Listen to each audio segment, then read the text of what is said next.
안녕하세요, 싱글 여러분. 결혼 전문가 김경애 원장입니다. 오늘은 이제 교제를 하려면 또 교제 아니더라도 모든 인간관계에서 요즘은 문자 또는 뭐 여러 가지 SNS 또 인스타그램 또 카톡 이런 게 일상화되어 있죠. 그래서 카톡을 어떻게 하느냐에 따라서 결혼이 성공으로 갈 수도 있고요. 그렇지 않을 수도 있어요. 그래서 제가 요게 봤던 책에서 취향의 심리학이라는 걸 쓴 제바스티 안 프리드히 박사님께서, 요분은 심리치료의 전문가이면서 의학 박사이시거든요. 근데 요분이 뭐라고 얘기했냐면, 고유한 의사소통 방식을 통해서 그 사람의 성격과 특징을 알 수 있다고. 그래서 SNS 사용 패턴에 따른 그 사람의 심리를 분석했어요. 그래서 요분이 분석한 거는 한 5가지 정도 되는데, 제가 또 현장에서 느꼈던 거를 조금 추가해서 말씀드리려고 그래요. 일단 카톡의 유형을 보면요, 간단하게 답신하는 분들이 있어요. 이런 분들은 우선 실용주의적인 분일 수도 있고요. 또 어떻게 생각하면 좀 무뚝뚝한 분일 수도 있고요. 그 다음에 또 낭만이 좀 없는 분일 수도 있어요. 그러나 의외로 저는 초반에 좀 낯가리가 심해요 하시는 분들 있죠. 내가 너무 좋아할까봐 두렵고 또 부끄럽고, 요래서 초반 진입이 어려우셔서 초반에 간단한 답톡을 하시는 분들이 있거든요. 그래서 이런 분들은 한번 마음문이 열리고 나면 그 다음에는 일사천리입니다. 그래서 무조건 실용주의다, 무뚝뚝하다, 나한테 관심이 없나, 이렇게 천편일률적으로 오해하지는 않으셨으면 좋겠고요. 두 번째, 긴 메시지를 계속 보내시는 분, 어떤 때는 막 이렇게 전체 보기까지 해야 되는 이런 분들은요, 좀 외향적일 수도 있고요. 또 한 가지는 잘못하면 자기를 어필을 많이 하려고 하는 사람일 수도 있고, 좀 나쁜 경우는 지적질을 또 많이 할 수 있는 성향도 있어요. 그런데 또 좋은 면으로는요, 아주 활동적이시고 인간관계가 좋아갖고 쉽게 다가가고 타인에 대한 관심이 많고 타인에 대해서 배려가 많으신 분도 있거든요. 단 여기에서 조심할 건, 내가 카톡을 보냈는데 굉장히 성의 있게 내용이 알차게 길게 왔다. 그런데 나한테만 그럴까요? 이분의 성향 자체가 그래요. 다른 분한테도 그렇기 때문에 이분은 인기남일 확률이 높아요. 인기여일 확률이 높아요. 그렇기 때문에 조금 나한테만 유독 배려하고 신경쓰나 좀 신경 써서 살펴보아야 합니다. 또 세 번째, 이모티콘을 많이 사용하시는 분. 이런 분들은 뭐냐면, 내가 얘기하는 거를 뭐 웃음표 이런 거 의도를 더욱더 분명히 하려고 그러는 거예요. 또는 오해 소지가 없게끔 하려고 한다든가, 또는 내 말이 잘못 전달될까봐 좀 전전긍긍하는 자신감이 좀 부족하신 분들, 또는 뭐냐면 연애할 때 또는 서로에게 잘 보이고자 할 때 우리가 이모티콘을 많이 사용하거든요. 그래서 상대방한테 호의적일 때 이모티콘을 또 많이 사용합니다. 또 하나, 네 번째로는 메신저로 남을 감시하는 사람. 요거는 뭐냐면요, 메신저를 보내고 나면요, 카톡을 보내고 나면요, 요분하고는 좀 다른 유형인데, 거꾸로 유형은 뭐냐면 일부러 안 열어봐. 그래갖고 안 열어보고 뜨는 거 앞문장은 봐요. 그리고 언제 보낼까 즉답을 피하면서 본인이 리드를 하면서 적절한 시기에 적절한 멘트를 날리시는 분, 이런 분은 완전 선수고요. 거꾸로 메신저를 막 살펴봐. 내가 보내고 그리고 나서 언제 읽었나, 답이 언제쯤 오나, 그때 아까 1시간 전에 읽었는데 왜 안 오죠? 이런 분들은요, 감시형이라 집착이 심하고 피곤하다, 이렇게 생각하시면 되겠고요. 또 한 가지, 5번째, 메시지에 답을요, 안 열어봐. 근데 이분이 선수는 아니야. 정말 열통이 터져요. 그래서 메시지에 답을 빨리빨리 안 하는 사람, 제일 가까운 사람도 있거든요. 그러면 제가 막 핸드폰 전화하고 보이스톡하고 카톡하고 안 되면 집으로 전화하고, 요런 분들은요 귀차니즘이 있거나 대인관계에서 좀 회피형입니다. 그래서 핸드폰을 수시로 확인하거나 빨리빨리 대답을 안 하고요.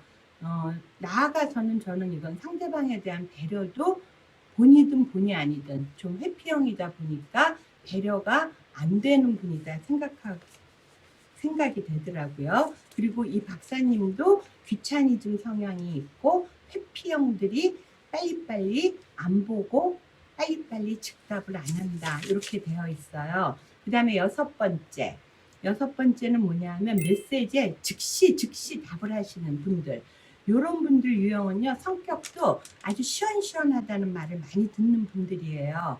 근데 거꾸로 인간은요 100% 완벽하지가 않아요. 아까 회피형은 또 그만큼 답답할 수도 있지만 인간관계가 폭넓지는 않아도 또 한 사람을 알고 나면 깊이 알 수가 있잖아요. 근데 반면에 이렇게 시원시원하신 분들은 모든 분들한테 이렇게 시원시원하게 답하다 보니까, 본인이 그렇다 보니까 본인의 기준선에서 남을 판단하거든요.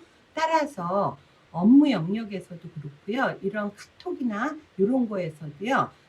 상대방이 답답한 꼴을 못 봐.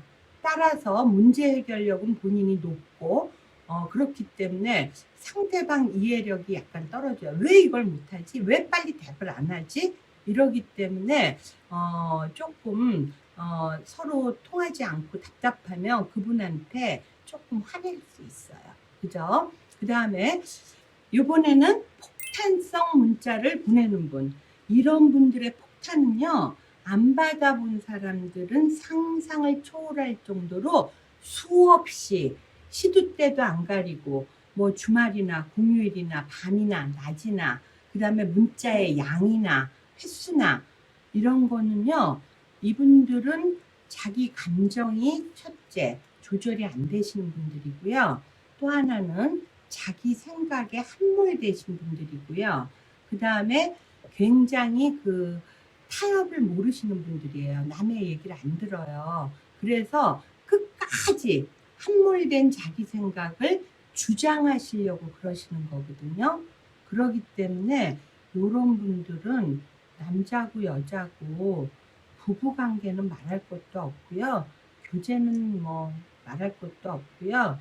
그냥 대인관계에서도 옆에 있으면 굉장히 힘들게 하시는 분이에요.